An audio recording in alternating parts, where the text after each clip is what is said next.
about their moral claims about the racist system. You can levy a judgment against Black Americans for all the things they do, but when it comes to this woman saying the N-word, and this other woman endorsing it and saying that she herself uses the N-word, now all of a sudden we can only talk about the Constitution and the legal right. We can't offer any moral judgment against it.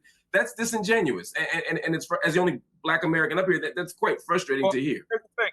If you want to be soft and get offended by that, that's your problem, not mine. Let me ask Ricky.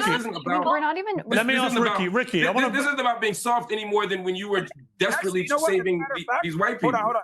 This sensitive nature that you have is precisely why we have this problem. It's not about being sensitive. It's about I didn't articulate. Hold on. Let me finish, Myron. Let me speak and then I'll let you respond. Myron, sure. I didn't articulate any sensitivity here. What I said, in the same way that you levied a judgment against Black people, I'm levying one against the claims you're making.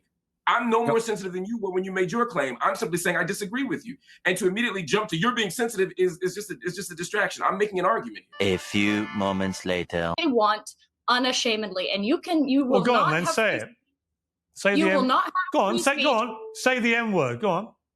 No. Hang on. I don't want you to invite this woman to say a racially harmful term in front of me, because I'm the only on here. So if she says it, I'm the victim of it. So please don't invite her for ratings to call me the N-word, because that's basically what it's going to be. What's up, y'all? Gerald here, creator of Gospel Chops and your host for this YouTube channel, back with another video. Now, y'all, we got to talk about being triggered and nerd all at the same time, because so many news stories are coming to the forefront, and I gotta admit that Donald Trump and his administration has emboldened some people under the flag of America to come out and express themselves in certain ways, and we want that. Make no mistake about it, we want that, y'all. I went to grad school in the Midwest, where I got to see my school was set in the middle of a cornfield situation in the Bible Belt, and people felt a certain kind of way about how they live their lives. And if you show up as a blackity black in that situation, well, they're going to treat you a certain way. They're going to talk to you a certain way. But let me say this. I found that to be a small minority of the population. Most of the people there were extremely nice, were extremely welcoming, were extremely friendly. No, they didn't buy into racial differences. They didn't buy into sociological differences. So when I see them out in the wild, like what I saw on Piers Morgan in this video, I appreciate it, y'all. I don't run from it. I don't hide from it. I stand up against it. I oppose it, but I welcome it, because I want you to show your ignorance so that all the world can see that you use the N-word frequently, openly, against a certain segment of society. You think it's normal. Not only do you think it's normal, but you weaponize language in such a way that you think it's hurtful to certain people. And that's why we advocate in the community. Y'all, we teach it to the kids. Don't fall for the foolishness like this, people who would try to get you triggered, people who would try to get you in your emotions. Want these young men to act out emotionally based on simple things like words. No, we teach you the English language. We teach you to master multiple languages because we want you to understand that language can be used as a tool. Language can be used as a weapon. But never, ever should language trigger you to violent action. And here we have a couple cases, y'all. Case of Carmelo Anthony that has been in the headlines, of the young Black boy who stabbed to death, the young white boy who seemed to be antagonizing him or approaching him in some kind of way after he warned him not to. Then we have the case of Robert Hinton Jr., whose son was gunned down by a police officer after being caught in a stolen car, jumping out the car and running. Supposedly, obviously based on the video I saw, had a gun in his hand, but the officer shot him upon sight. Didn't tell him to drop the gun, didn't give any commands, just saw him with the gun and executed him. Well, his father took umbrage with that action and went out and said, oh, the uniform killed my son. Well, I'm going to kill the uniform. something which I personally disagree with wholeheartedly. Now, if you had went out and found the specific officer who had gunned down your son,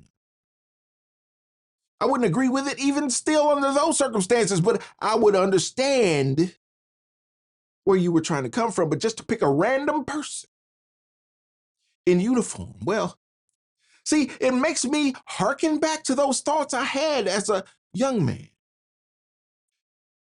about those emotional blackity black men who act out without thinking rationally about things. And if y'all follow me for some time, you've heard me say on this channel that I believe education is the civil rights issue of our time. Why? Because you got so many black men out here, so many, even women. I saw somebody cutting up in a Wendy's the other day in front of her black child, just showing out, throwing things all over the place. And I'm saying, what is going on in the blackity black community where folks are so emotional that they would act out physically without thinking rationally about certain situations? And that is why we focus on what we focus on, trying to educate the masses in this situation so that a word doesn't trigger you. And you don't put yourselves in situations where those who have a gun and a badge, who have the authority over you granted by the government, are able to take advantage of you because you placed yourself in a situation where they can just repeat a narrative that's been repeated for generations and say, oh, had a gun, had to take his life. Oh, stolen car, had to take his life. Oh, call me the N-word, had to respond, had to show out, had to destroy some stuff. Maybe take the life of another because they call me the N-word. Well, I advocate against those things, and some of y'all blackity blacks might disagree with me here. But if you follow me for some time, you know we talk about the blackity blacks, the whitey whites, and everything in between because we try to be fair in our assessments. I hope that y'all out there can understand where I'm coming from in this. But here you have Piers Morgan in this video who actually invites this woman. Says, so, oh, you say the N-word? Oh, that's something you're comfortable with? Oh, you cool with doing that? He like, say it right now. And here we go with Mark Lamoist Hill jumping in and saying, no, you're not going to allow this woman to do that while I'm the only N-word on this panel. Well, there's the problem, because I've read Baldwin, who said, I am not your Negro. And he kept it PC. At that point, he wanted to say, and this is just me casting my own aspersions on him, he wanted to say, I ain't your N-word. He found another N-word to take the place. But if you want to understand what that N-word means, what that N-word is, you got to go to people like this woman on this panel. She's the one who uses it. She's the one who's comfortable with it. She's the one who's heard that word probably in her household her whole life. Well, you got to go to them folk who made up that word, because there was a time where that word didn't exist. Look into the etymology of the N-word and find out, why did you make that word up when it didn't exist previously? Why did you attach that word to certain people? What was your motivation? You didn't just come up with it out of thin air. You meant something with that. There was intentionality there, and you put that upon a certain people based on certain characteristics. Seem like you the guilty one. So when you have people in 2025 who willing to stand on it, who willing to stand by it, who willing to hurl it at a certain demographic of people, well, you got to ask this woman with her fake blonde tips and her dark brown roots. You got to ask her what her motivation is and what she represents and who she's trying to be and why she would intentionally try to denigrate a certain demographic of people. But at the same time, I have all those questions for this young woman. I am an advocate for freedom of speech, and I don't mind her being able to say it. I advocate for her ability to say it. I advocate for her ability to hurl it upon anyone she wants to, because words are just words. And we got to understand that we can't be so triggered in the community by words. Yeah, we understand the intentionality and the motivation behind those words, but the words are just words. The words are a representation of something deeper. But don't just let the words trigger you into crashing out, as in the case of Shiloh Hendricks, who found a little young child in the park who seemed to be rummaging through her stuff, or her child's stuff. As the story goes, we don't know. The facts are a little jumbled, but she started hurling N-words at this child. And the people in the community want to attack her and tear her down because she was throwing that N-word around. It was so natural. It flowed so natural out of her mouth to this young child. And understand something, y'all, that these people like this who are bullies, this woman is attacking a child. We've come across instances in history where these men will attack Black women in ways that they would never attack Black men. They look for the weakest among the herd, y'all. Maybe y'all people need to go and watch Animal Planet so you can find out how predators act. They look for the weakest among the herd and they attack them. Well, maybe these people aren't as strong as they try to appear.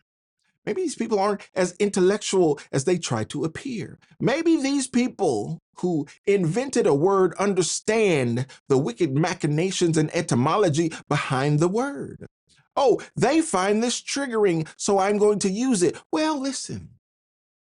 It is not your responsibility to change their mentality. It is your responsibility to change your mentality and become a person who understands. I understand their motivation. I understand they're trying to trigger me. I understand they're trying to get me to react. So it is my responsibility to exert some self-control and come to the point where I understand that that word don't trigger me at all. That word does nothing. You can call me that word and I will laugh in your face because I ain't one of them. I understand that's something you and your people created. I reject it outright. You might as well call me a jelly donut because I ain't that. That thing that you created in your mind, in your culture, in your society, I ain't that. You can call me that all you want. I reject it and I reject you. Why would you want to support a white racist? Because I want to support free speech, and you cannot have free speech in a country. No, that's fine. You can support free speech, but you also have to be accountable for what you say. Would you use the N-word out of interest? Yes. You would? Mm-hmm. I do, quite frequently. You use the N-word quite frequently. Well, why? Other than the fact you're a despicable racist. Are you? Some would say I am. I guess according to the ADL, I'm a white supremacist. I'm a neo-Nazi. Yeah, well, if you use the N-word repeatedly, you are a racist, then, are you? Sure, I'll embrace that. If that means forwarding, helping white people achieve freedom of speech, real freedom of speech, which, by the way, Shiloh Hendricks is being attacked on all fronts. They're trying to bring legal charges against her. They're trying to get her children taken away. So you were saying Carmelo Anthony, it doesn't matter. That's a different. Sorry, but just to be thing. clear, you just said to me you use the N-word regularly. In what context? Do you use it with Black people? Yes, if it's appropriate. When would it be appropriate to use the N-word? When would it be appropriate? Anytime I feel like it. So you're an unashamed racist. Correct. Well, do you understand that makes you a despicable human being? I guess so. I don't really care. I mean, why are we not talking about Shiloh Hendricks? Why are we talking about? Well, actually, I think you've moved it on in this debate very quickly to your own racism, which explains why you've supported her in public and why you've got all these views. You see no problem with a woman shrieking the N-word repeatedly because you yourself are a despicable racist, and you've just proudly admitted that with a smug grin on your face, which is pretty horrifying, actually, for most people to have to watch. And shame on you. You're entitled to do it, and I'm entitled to call you despicable. Yo, you gotta let racists be racist. You gotta let ignorance be ignorant. Yeah, I said it. You got to let people be people, because you can't go around slapping everybody in the mouth who you disagree with in life. Not only would it be ineffectual and inefficient and a waste of time, it would be impractical to think that you can walk around and defeat everyone at every instance in every circumstance in life. No, that's not what we teach the kids. We teach the kids to manage what you can, control what you can. You can control your mentality. You can control your emotions. You can control your spirit. We want them to be grounded, but we want them to be realists and understand that there are real threats out there in the world, like this woman with her mentality who might hurl some N-words at you. But what does it matter if you ain't one of them? What does it matter if you don't embrace that word? One of the things that bothered me about this is that Mark Lamoise Hill on this platform said, hey, I take it personally if she gonna throw that out there and I'm the only blackity black on the platform. Well, listen, what about Myron Gaines, who is an Ethiopian immigrant to this country, who is black as me, but somehow identifies as a white guy, and who has been found on this internet parading around in monkey outfits and making fun of blackity blacks? Listen, bro, if we go back to your home country and see how they get down over there, and you gonna come to this country and identify as a whitey white when you clearly a blackity black of some sort, of some iteration? Y'all, we living in clown world. If this white woman want to call you the N-word, let her. Because you can't control what she's saying. Words are futile. I like people who are wordsmiths. I like people who understand the English language and know how to use it effectively. I have sat in classrooms and learned from people like that. But when people weaponize language, then they have to understand, in my humble opinion, how ineffectual language can be. Language is not action. The words you say don't mean nothing without force behind it. That's why we're glad to have the president that we have, because when he says words, he understands that he got some force behind his words. Well, the words mean nothing without the force. So when you have little people like this who step out in the media and they say, oh, I can call you the N-word. Well, you are nothing more than a bully who is trying to use the N-word upon people who are emotional and uneducated and uninformed. But those are the very people I'm trying to help. I'm trying to get them to turn their mind around and understand that that N-word don't mean nothing without any force behind it. Now, there was a time in this country where there was plenty of force behind that word, and the blackity blacks acted accordingly. But we need you to get up off that plantation and understand that in 2025, you ain't got to be subject to that mentality anymore, such that a simple word would trigger you to action. Nah. Should roll off you like water off a duck's back. It don't mean nothing. Because the woman is free to say what she wants. And so are you. The thing with tribalism, it's a natural human instinct. Like, we are literally designed to want to be in communities and want to be a part of a set of community because it ensures our survival. It's been that way since the beginning of time. So the thing is that people are typically going to align with people that share similar features. And that's why we have the tribalism we have going on right now. So the problem is, it's not going to go anywhere. I think the problem is that we've had this penting up for literally decades, and this has been a response to it. You have people that are coming out and supporting someone who you guys might deem as a terrible racist, but I think it's also very important to understand how we got here, because if we're going to look at the smaller problem, we can't look at the bigger problem. And it's what I said before: unchecked systemic.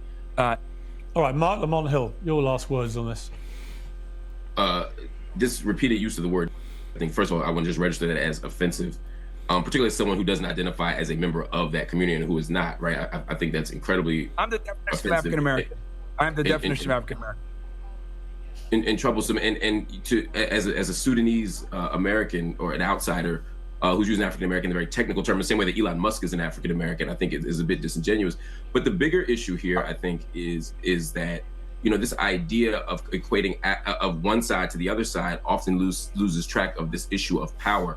To use his example, when Black people stand up and say, hey, let's build our own stuff, hey, let's have a Black power movement, that is not the same as a white power. I'll let you speak uninterrupted. Let me finish, please, my Sudanese brother. So when a Black person says, hey, let's preserve our culture, I have no problem with Italians or Irish people or anyone else saying let's preserve our culture. But when we don't talk about ethnicity, but actual race, and when white people say let's preserve whiteness, it's an exclusionary practice. It's about preserving laws and practices and tactics that do harm to other people. A Black power movement was about opening stores and building businesses. A white power movement was a white power. That's the giga. A white power movement was about something very, very, very, very different. A white power movement included lynchings and included Ku Klux Klan, etc. So let's not pretend that these are opposite sides of the same coin. When white people say, let's save our country, and even using the language of our country, when Black people built this thing, when you say that, you're talking about forcing people out of the country. You're talking about laws that discriminate. You're talking about doing harm to people. Let's not pretend these are the same thing, just like these GoFundMe campaigns are not the same thing. I'm okay if everybody gets out of the GoFundMe industrial complex. I'd love that. But let's not pretend that supporting someone for a fair trial is the same thing as supporting a grown white woman berating and calling the N-word to a 5-year-old autistic Black child. And the fact that everyone in here can't be unanimous in condemning that says exactly how they're not the same. I totally agree. And there you have it, y'all. If you are truly trying to make America great again, you understand that there are people on the right and people on the left who feel certain ways about every issue. And you got ignorance on the right and you got ignorance on the left who opine on every issue. And you got people out here who will come out and tell you that they are comfortable dropping the N-bomb on blackity blacks. You got blackity blacks who tell you they are comfortable dropping all kinds of terms on the whitey whites. They feel some kind of way. It don't matter how you listen. In the final analysis, don't nobody care about your feelings. And if you express those feelings using words, well, that's what the First Amendment is all about. It gives you the freedom to do that. Y'all talk about hate speech. Free speech is free speech. And if you want to express hate in your speech, well, you're free to do so because that's what free speech is about. However, come to understand that ignorance comes in all shapes, sizes, forms, colors.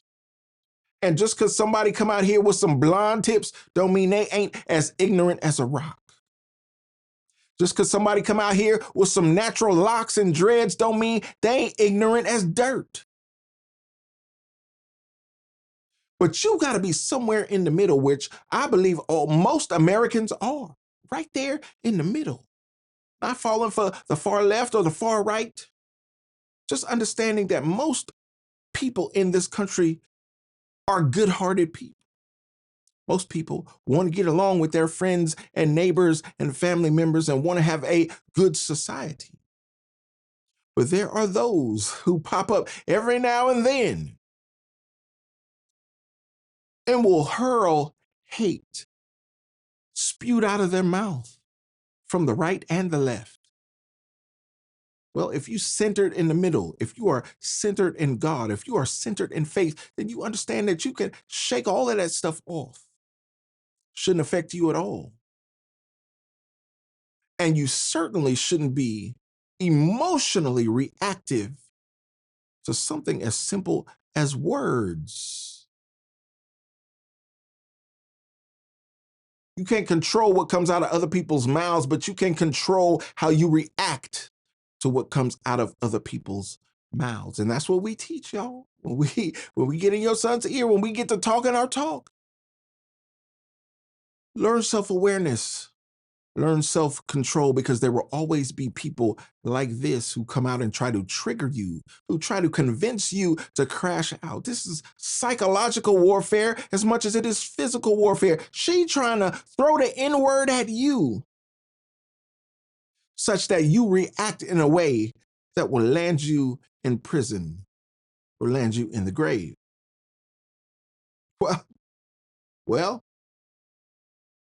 little blondie, little snow bunny, We don't need you to help us out with that. We got enough problems in the community with folks crashing out on their own without your help. And there are those voices like mine who are out here trying to do everything we can in the community to correct the situation, to turn these kids away from degradation, from activities that will land them in prison or the grave. We are trying with everything in us to turn this thing around. Despite being opposed by the mainstream media, yes, it feels like an uphill battle 100% of the time. But we believe that we can make a difference in society. We believe that there are good children out here. We believe that there are good people in the community who mean well, but who are ill-informed and uneducated by a system that certain folks created. Because we know, God knows, we didn't create it. Maybe those folks who like to hurl the N-word around created the very situation that leaves certain people in certain situations. And here's the thing you need to understand, and this is why you need to wise up, people. Because this woman who likes to hurl that word around might be your heart surgeon. Yeah. That woman at some point, or people like her, might hold your life in her hands, might be the teacher at your children's school. Does she mean any good for your N-word children? You know, that's a word she's comfortable with. It's a word she likes to hurl around. She gonna teach your kids?